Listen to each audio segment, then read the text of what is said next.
Side hustle to the next level? Yes, I mean turning your side hustle into a business. Well, there are 5 things you need to know in order to transition your side hustle into a real business. So sit back, get comfortable, and get ready to take some notes and save this video.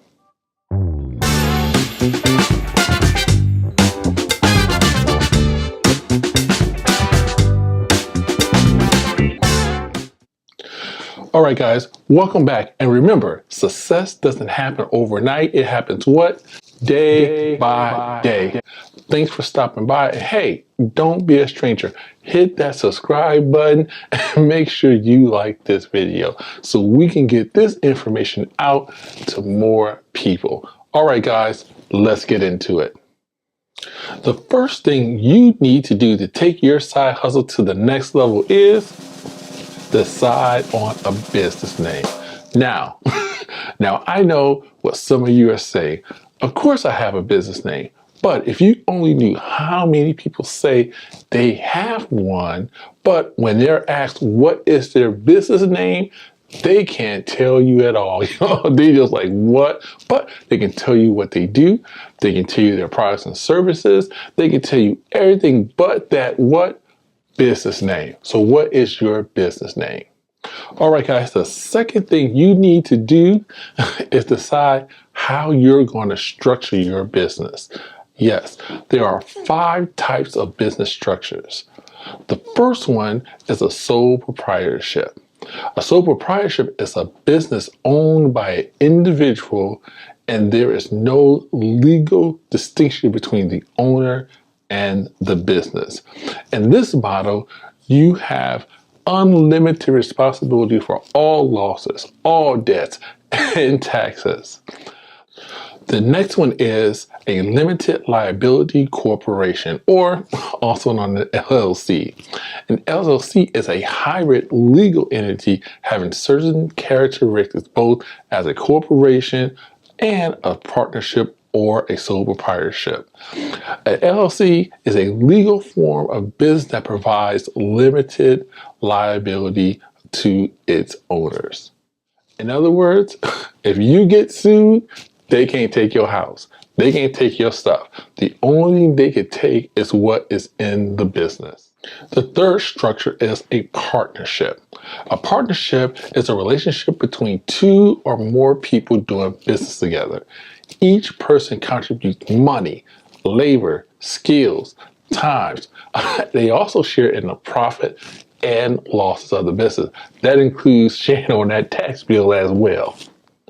All right, guys, let's talk about the last 2 structures, corporations. In an S corporation, you can have 1 or more shareholders.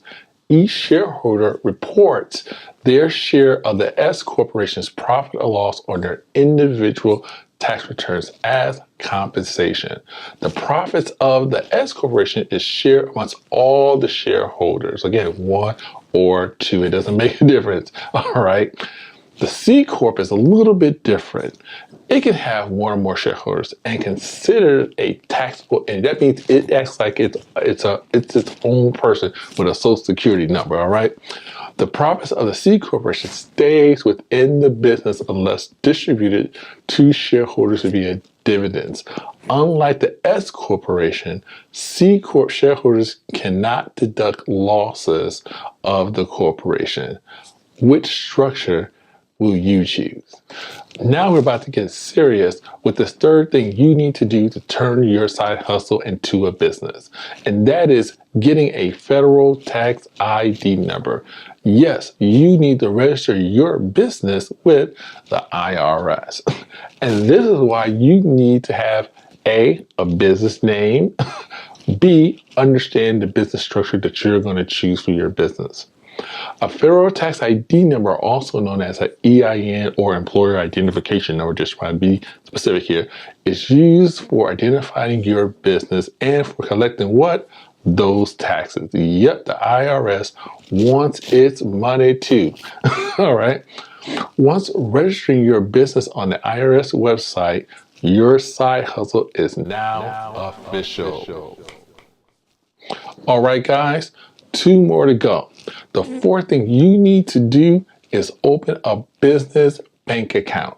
Yes, you need a separate bank account to track your income and expenses. This is where most small business owners go wrong, by accepting and using their personal savings and checking account to run their business. And guess what? In order for you to open a business checking account or savings account, you're going to need a business name. They want to know the structure of your business, and they're going to want to see your federal tax ID number. And the fifth and final thing you need to do to get your side hustle to the next level is what? Collect that money. All right, you have to collect money from your customers. I know it may seem like this is a given, but you need to be able to get paid. There's several methods you can do this. Cash, credit, peer-to-peer payment apps like Zelle, Venmo, Square. All right, you need to be able to collect money in that what? Business account. Well, guys, that's it. The 5 things you need to do to take your side hustle to the next level. There are going to be more tips I'm going to be sharing with you in future videos about branding, taxes, accounting. All right, we are going to take your business to the next level. Stay with the journey. I'm out.